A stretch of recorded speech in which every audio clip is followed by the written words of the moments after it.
السلام علیکم ورحمۃ اللہ وبرکاتہ ان الحمد للہ والصلاۃ والسلام علی رسول اللہ وعلی آلہ وصحبہ ومن والہ بعد۔ شریعت ڈپلومہ کورس کے درس فقہ میں آپ سب کا تہ دل سے استقبال ہے۔ اس سے پہلے کے دروس میں ہم نے نماز کی مشروعیت، اس کے احکام اور اوقات نماز کے مسائل پڑھ لیے تھے۔ آج کے درس میں انشاءاللہ ہم لوگ اذان کا بیان اور اذان کے مسائل پڑھیں گے۔ اذان عربی زبان کا ایک لفظ ہے جس کا معنی خبردار کرنا، اطلاع دینا ہوتا ہے، اور شرعی اصطلاح میں اذان کہتے ہیں مخصوص الفاظ میں اوقات نماز سے آگاہ کرنے کو، یعنی مخصوص الفاظ میں اوقات نماز سے آگاہ کرنے کو اذان کہا جاتا ہے۔ ایک مشروع عمل ہے جس کا ثبوت قرآن مجید اور احادیث نبویہ دونوں سے ملتا ہے۔ چنانچہ قرآن مجید میں وَإِذَا نَادَيْتُمْ إِلَى الصَّلَاةِ، اسی طرح سے حدیث میں فَإِذَا حَضَرَتِ الصَّلَاةُ فَلْيُؤَذِّن لَكُمْ أَحَدُكُمْ۔ یہ اذان کی ابتدا کب ہوئی اس کے بارے میں اختلاف ہے۔ بعض روایت سے پتہ چلتا ہے کہ مکہ ہی میں فرض نماز ہی سے اذان مشروع قرار دے دی گئی تھی، لیکن جن روایات سے مکہ میں اذان کا ثبوت ملتا ہے وہ ان روایت میں سے ایک بھی روایت صحیح نہیں ہے۔ صحیح بات یہ ہے کہ اذان کی ابتدا مدینہ میں ہوئی ہجرت کے بعد۔ مسجد نبوی کی تعمیر کے بعد نبی کریم صلی اللہ علیہ وسلم نے صحابہ کرام سے مشورہ کیا کہ کیسے پتہ چلے کہ اذان کا وقت ہو گیا، نماز کا وقت ہو گیا ہے۔ چنانچہ بعض صحابہ نے آگ جلانے کا، کسی نے ناقوس بجانے کا، کسی نے سنگ میں پھونک مارنے کا، اور کسی نے جھنڈا گاڑنے کا بانس میں، الگ الگ مشورے دیے۔ لیکن رات میں عبداللہ بن زید بن عبد ربہ رضی اللہ تعالیٰ عنہ نے ایک خواب دیکھا، جس میں انہوں نے دیکھا کہ ایک آدمی ناقوس لیے ہوئے ہے۔ انہوں نے اس سے ناقوس مانگا خواب میں، ناقوس دے دیجیے۔ کہا کیا کرو گے؟ کہا اس کے ذریعے ہم لوگوں کو نماز کی اطلاع کریں گے۔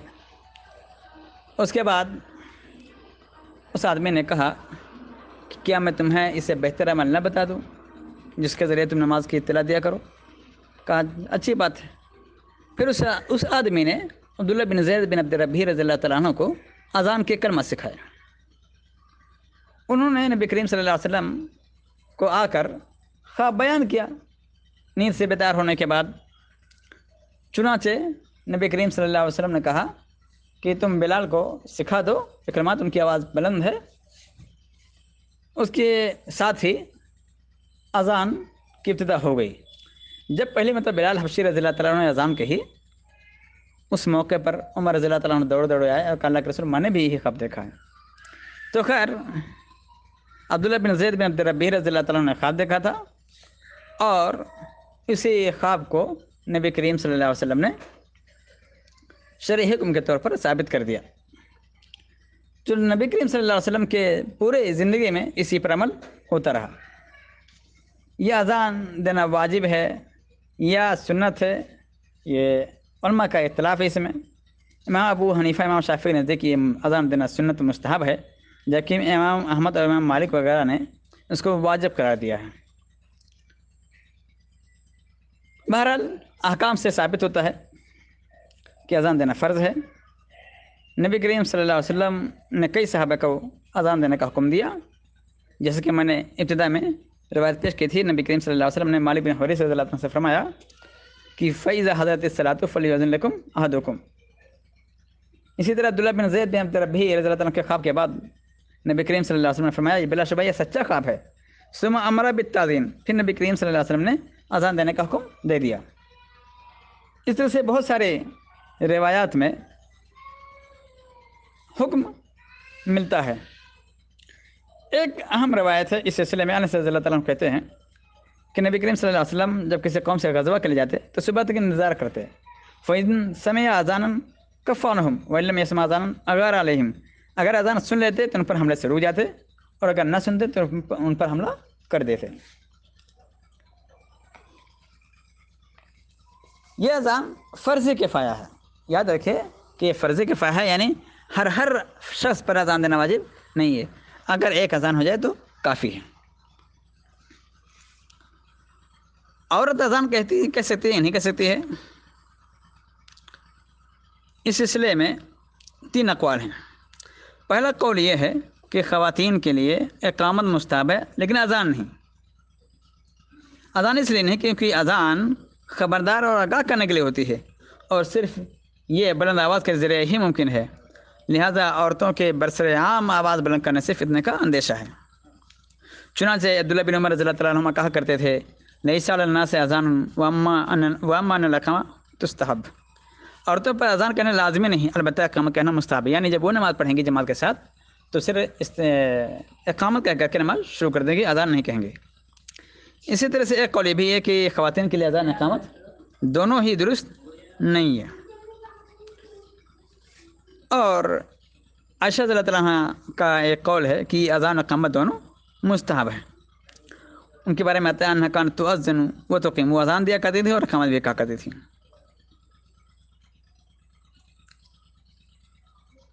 تو یہ اختلافات ہے۔ راج اس میں ہے کہ مردوں کی طرح عورتوں کا مسجد میں اذان دینا بالکل جائز نہیں ہے، اور نہ ہی ایسی جگہ پر اونچی آواز کے ساتھ اذان دینا درست ہے جہاں غیر محرم مردوں تک آواز پہنچنے کا اندیشہ ہو، امکان ہو۔ اسی طرح اگر کسی الگ جگہ میں صرف خواتین کے مجلس یا اجتماع ہو اور غیر محرم تک آواز کے پہنچنے کا اندیشہ بھی نہ ہو تو پھر یہاں بھی اقامت ہی مستحب ہے۔ البتہ عائشہ رضی اللہ تعالیٰ عنہ کے عمل سے ثابت ہوتا ہے کہ ایسی جگہوں پر عورت اذان دے بھی سکتی ہے جہاں پر اس کی آواز دوسروں تک نہ پہنچے، صرف عورتیں ہی عورتیں ہوں، لیکن بہرحال بہتر یہ ہے کہ عورت اذان نہ کہے۔ اچھا، اذان کے الفاظ کیا ہوں گے؟ اذان کو وہی الفاظ ہیں جو مسنون ہیں، یعنی جو سنت سے ثابت ہے، وہ اذان ہی ہیں جیسا کہ عام طور پر اذان کے کلمات کہے جاتے ہیں، اللہ اکبر اللہ اکبر اللہ اکبر اللہ اکبر، اشہد ان لا الہ الا اللہ اشہد ان لا الہ الا اللہ اشہد ان محمد رسول اللہ اشہد ان محمد رسول اللہ، حی علی الصلاۃ حی علی الصلاۃ حی علی الفلاح حی علی الفلاح، اللہ اکبر لا الہ الا اللہ، یہ کلمات ہیں جو اذان کے مشروع ہیں۔ اسی طرح سے جب فجر کی اذان ہوگی تو حی علی الفلاح کے بعد الصلاۃ خیر من النوم کہنا بھی ثابت ہے۔ انس رضی اللہ تعالیٰ سے روایت ہے، وہ کہتے ہیں من السنہ اذا قال المؤذن فی الفجر حی علی الفلاح قال الصلاۃ خیر من النوم، سنت یہ ہے کہ جب مؤذن صبح کی اذان میں حی علی الفلاح کہے گا تو پھر الصلاۃ خیر من النوم کہے گا۔ یہی ابو محذور رضی اللہ عنہ سے بھی ثابت ہے روایت۔ اسی طرح سے ترجیح اذان بھی مشروع ہے، ثابت ہے۔ ترجیح سے مراد ایسی اذان ہے جس میں شہادتین کے کلمات یعنی اشہد ان لا الہ الا اللہ اور اشہد ان محمد رسول اللہ کو 2 مرتبہ دہرایا گیا ہو، پہلی 2 مرتبہ ہلکی آواز میں جبکہ دوسری مرتبہ تھوڑا بلند آواز میں۔ تو پہلی 2 مرتبہ ہلکی آواز میں پست آواز میں کہیں گے اور دوسری مرتبہ 2 بار بلند آواز میں کہیں گے، جیسا کہ ابو محذور رضی اللہ تعالیٰ عنہ کو نبی کریم صلی اللہ علیہ وسلم نے اذان سکھلائی تھی، اور یہی مستحب ہے۔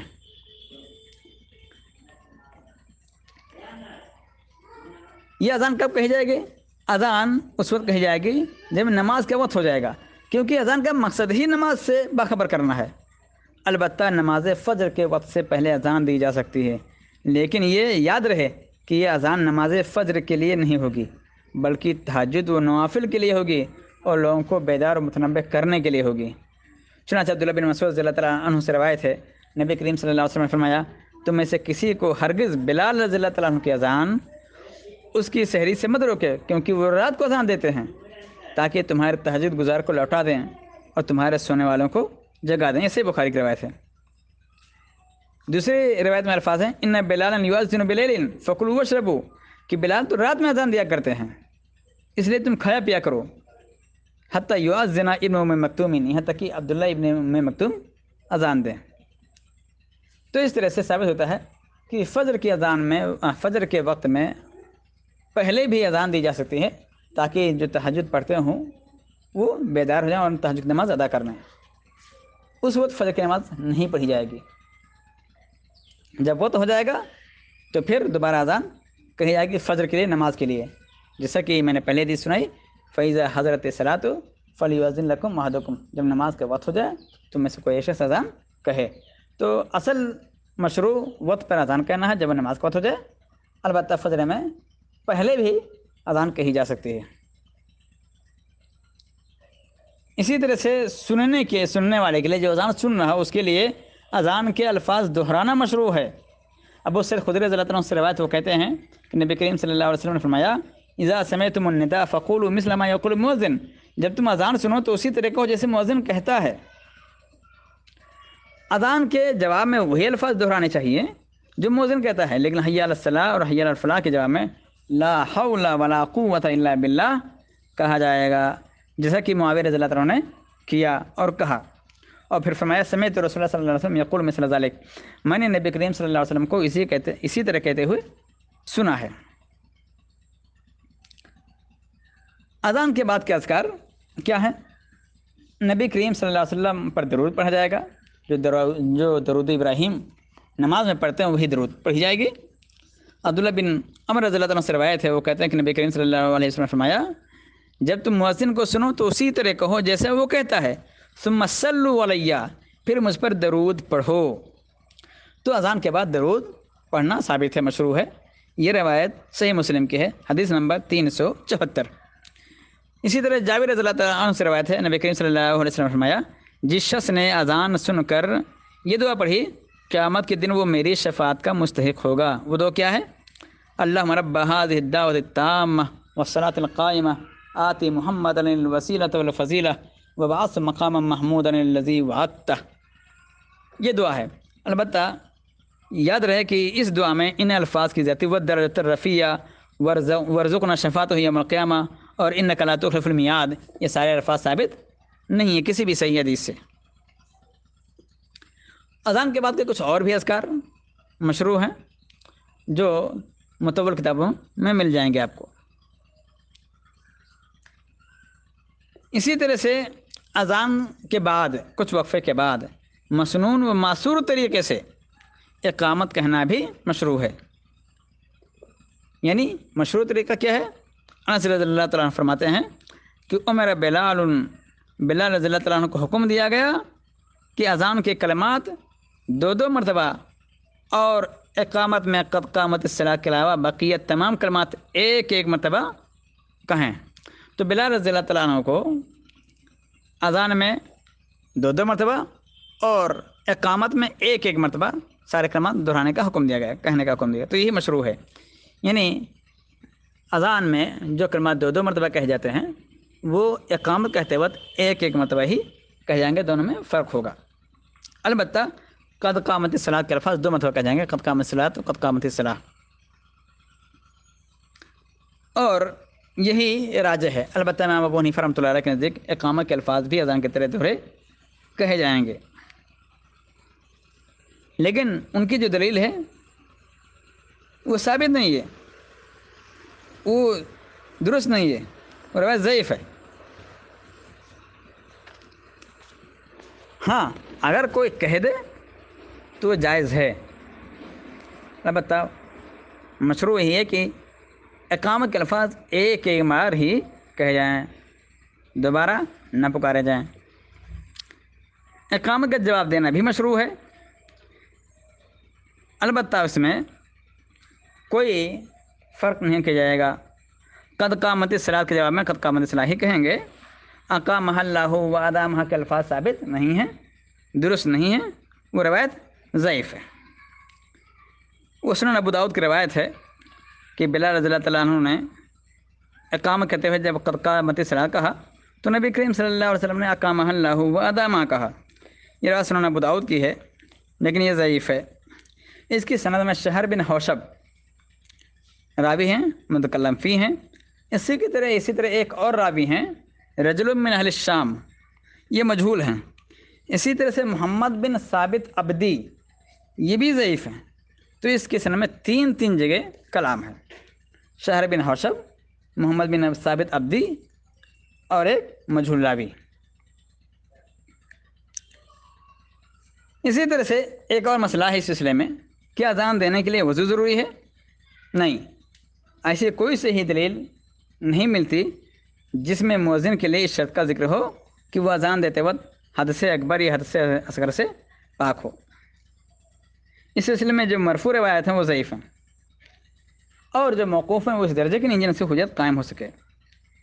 البتہ بہتر، افضل، مستحب ہی ہے کہ انسان باوضو ہو کر ہی اذان کہے، کیونکہ اذان اللہ کا ذکر ہے، اور نبی کریم صلی اللہ علیہ وسلم کو یہ بات پسند تھی کہ اللہ کا ذکر طہارت کی حالت میں ہی کریں، جس کے دلائل بہت مشہور ہیں، معروف ہیں۔ اسی طرح سے ایک مسئلہ ہے کہ اگر آدمی کہیں اکیلا ہو تو اذان اقامت کہہ کر نماز پڑھ سکتا ہے؟ ہاں، نبی کریم صلی اللہ علیہ وسلم کی روایت ہے کہ آپ نے فرمایا تمہارا رب ایسا چرواہے سے خوش ہوتا ہے جو پہاڑ کی چوٹی پر اپنا ریوڑ چراتا ہے اور نماز کے لیے اذان کہتا ہے اور نماز ادا کرتا ہے، تو اللہ تعالیٰ کیا کہتا ہے؟ انظروا الی عبدی ھذا یؤذن ویقیم الصلاۃ، میرے اس بندے کی طرف دیکھو جو مجھ سے ڈرتے ہوئے نماز کے لیے اذان و اقامت کہتا ہے، بس میں نے اپنے بندے کو معاف کر دیا اور اس سے جنت میں داخل کر دیا۔ تو اگر انسان کھیت میں، کھلیان میں کہیں بھی اکیلے ہو، جہاں پر اس کو امید نہ ہو کہ کوئی دوسرا آئے گا، وہاں بھی اذان کہنا مشروع ہے، اذان کہہ کر انسان نماز پڑھ لے۔ اسی طرح سے مؤذن کو اونچی اذان سے آواز دینی چاہیے۔ ابو سعید خدری رضی اللہ عنہ سے روایت ہے، نبی کریم صلی اللہ علیہ وسلم نے فرمایا لا يسمع مدى صوت المؤذن جن ولا انس ولا شيء الا شهد له يوم القيامه، مؤذن کی آواز پہنچنے کی حد تک جو بھی جن، انس اور دوسری اشیاء اسے سنتی ہیں وہ قیامت کے دن اس کے حق میں گواہی دیں گے۔ اسی طرح سے مؤذن کیسا ہونا چاہیے؟ مؤذن بہتر ہے کہ مؤذن کے تقرر و انتخاب کے وقت اچھی آواز والوں کو ترجیح دی جائے۔ چنانچہ ابو محذورہ رضی اللہ عنہ کے بارے میں آتا ہے کہ نبی کریم صلی اللہ علیہ وسلم کو ان کی آواز بہت پسند آئی، چنانچہ آپ نے انہیں اذان کی تعلیم خود دی۔ اسی طرح سے دوران اذان شہادت کی انگلیاں کانوں میں رکھنا مستحب ہے۔ اذان کے وقت اپنی شہادت کی دونوں انگلیاں دائیں ہاتھ کے دائیں کان میں، بائیں ہاتھ کے بائیں کان میں، انگلی شہادت کی انگلی کانوں میں رکھنا مستحب ہے، افضل ہے۔ اسی طرح سے حی علی الصلاۃ کہتے وقت دائیں طرف اور حی علی الفلاح کہتے وقت بائیں طرف سر گھمانا افضل ہے، مشروع اور مستحب ہے۔ چنانچہ ایک روایت میں ہے، ابو جحیفہ رضی اللہ عنہ سے کہتے ہیں کہ رأیت بلال یؤذن وتتبع فاه ها هنا وها هنا وإصبعه في أذنيه، میں نے بلال کو اذان دیتے دیکھا، وہ اپنا چہرہ ادھر ادھر پھیرتے تھے، اس وقت ان کی دونوں انگلیاں ان کے کانوں میں تھیں۔ دوسری بات میں صراحت ہے کہ جب وہ حی علی الصلاۃ اور حی علی الفلاح پہ پہنچے تو انہوں نے اپنی گردن کو دائیں اور بائیں گھمایا، البتہ پورا نہیں مڑتے تھے، پورا گھومنا درست نہیں ہے، صرف سر کو گھمایا جائے گا، گردن کو گھمایا جائے گا۔ اسی طرح سے اذان اور اقامت کے درمیان نفل نماز پڑھنا بھی مشروع ہے۔ نبی کریم صلی اللہ علیہ وسلم نے فرمایا بین کل اذانین صلاۃ، بین کل اذانین صلاۃ، ہر دو اذان یعنی اذان اور اقامت کے درمیان نماز ہے، ہر دو اذان کے درمیان نماز ہے۔ پھر آپ نے تیسری مرتبہ فرمایا لمن شاء، یہ نماز ایسے شخص کے لیے جو پڑھنا چاہے۔ البتہ ایک اہم چیز ہے کہ اذان اور اقامت کے درمیان انسان کو گپ بازی میں وقت نہیں گنوانا چاہیے۔ اذان اور اقامت کے بعد کے درمیان انسان کو پہلی فرصت میں سنت پڑھ لینا چاہیے اور اس کے بعد دعائیں مانگنی چاہیے، کیونکہ یہ قبولیت کا وقت ہوتا ہے۔ نبی کریم صلی اللہ علیہ وسلم نے فرمایا الدعاء لا يرد بین الاذان والاقامہ، الفاظ کئی روایت میں الگ الگ ہیں، تو الدعاء لا يرد بین الاذان والاقامہ کہ اذان و اقامت کے درمیان دعا رد نہیں کی جاتی ہے۔ تو ایسی صورت میں انسان کو گپ کرنا اور بلا وجہ وقت گنوا دینا یہ گھاٹے کا سودا ہے۔ اذان ہوتے ہی انسان کو فارغ ہو کر کے اذان اور اقامت کے درمیان نفل ادا کرنے کے بعد دعائیں مانگنی چاہیے، وہ قبولیت کا وقت ہوتا ہے۔ اس میں ایک اور مسئلہ ہے کہ بیٹھ کر یا قبلہ کے علاوہ کسی اور سمت میں اذان کہنا مشروع ہے۔ اس سلسلے میں یہ ثابت نہیں ہے۔ امام شوکانی بیان کرتے ہیں کہ اس طرح اذان کہنا مشروع و ثابت اذان کے خلاف ہے، جو اذان کی حیت ہے اس کے یہ خلاف ہے، تو یہ درست نہیں ہے۔ اسی طرح سے اذان کہنے والا یہ کام کہے گا یا نہیں کہے گا۔ چنانچہ نبی کریم صلی اللہ علیہ وسلم سے روایت ہے اس سلسلے میں کہ من اذن فهو یقیم، جو اذان دے وہی اقامت کہے، لیکن یہ روایت ضعیف ہے۔ ایک اور روایت اس سلسلے میں بیان کی جاتی ہے عبداللہ بن زید رضی اللہ تعالیٰ عنہ سے، کہ وہ کہتے تھے کہ میری تمنا تھی مجھے مؤذن مقرر کیا جائے، لہٰذا آپ نے فرمایا اقم انت، کہ تم اقامت کہو۔ تو بہرحال یہ دونوں ہی روایتیں ضعیف ہیں، لیکن چونکہ اس میں کوئی چیز واضح طور پر حکم نہیں ہے، اس لیے اذان نہ دینے والا بھی شخص اقامت کہہ سکتا ہے۔ الگ الگ اشخاص اگر اذان اور اقامت کہیں تو یہ جائز ہے۔ اسی طرح سے مؤذن کو اذان کی اجرت دی جا سکتی ہے یا نہیں؟ عثمان بن ابو العاص رضی اللہ عنہ سے روایت ہے کہ نبی کریم صلی اللہ علیہ وسلم نے فرمایا وَاتَّخِذْ مُؤَذِّنًا لَا يَأْخُذُ عَلَىٰ أَذَانِهِ أَجْرًا، ایسے شخص کو مؤذن بناؤ جو اذان پر اجرت نہ لے۔ البتہ ابو محذور رضی اللہ عنہ فرماتے ہیں کہ جب نبی کریم صلی اللہ علیہ وسلم نے مجھے اذان سکھائی تو میں نے اذان کہی، ثم آتانی، پھر جب میں نے اذان مکمل کی تو کیا کہا؟ آپ نے مجھے ایک تھیلی دی، ثم آتانی حین قضیت التأذین سرۃ فیہا شیء من الفضہ، مجھے تھیلی دی جس میں چاندی کی کوئی چیز تھی۔ ان دونوں حدیث میں تطبیق اس طرح دی گئی ہے کہ اجرت حرام اس وقت ہے جب مشروط ہو، اور اگر بغیر مانگے کچھ دیا جائے تو جائز ہے۔ عبدالرحمن مبارک پوری رحمۃ اللہ علیہ صاحب تحفہ کہتے ہیں کہ اس میں کوئی شک نہیں کہ یہی تدبیر زیادہ عمدہ اور بہتر ہے۔ امام ابو حنیفہ رحمۃ اللہ علیہ کہتے ہیں کہ اذان اور اقامت پر شرط لگاتے ہوئے اجرت وصول کرنا حرام ہے۔ البتہ امام مالک کہتے ہیں کہ اجرت لینے میں کوئی حرج نہیں ہے۔ راجح بات یہ ہے کہ ایسا مؤذن مقرر کیا جائے جو اذان کہنے پر اجرت نہ لیتا ہو، لیکن اگر کوئی ایسا میسر نہ ہو تو پھر اجرت پر بھی مؤذن رکھ لینا جائز ہے، کیونکہ اوقات نماز سے آگاہی کے لیے مؤذن کی تقرری نہایت ضروری ہے، اور اگر مؤذن کا سوائے اذان کے اور کوئی ذریعہ معاش نہیں ہے تو اس کے لیے اجرت لینا اور اسے اجرت دینا محض جائز نہیں ہے بلکہ ضروری ہے۔ البتہ مؤذن کے لیے اجرت لینے میں کراہت کا پہلو بہرحال موجود ہے، بہرحال مکروہ ہے اذان کے لیے اجرت لینا۔ اسی طرح سے فوت شدہ نمازوں کے لیے اذان، اس کا کیا حکم ہے؟ ایسا شخص جس کی ایک سے زائد نمازیں فوت ہو چکی ہوں وہ اذان کہے اور پھر ہر نماز کے لیے اقامت کہے۔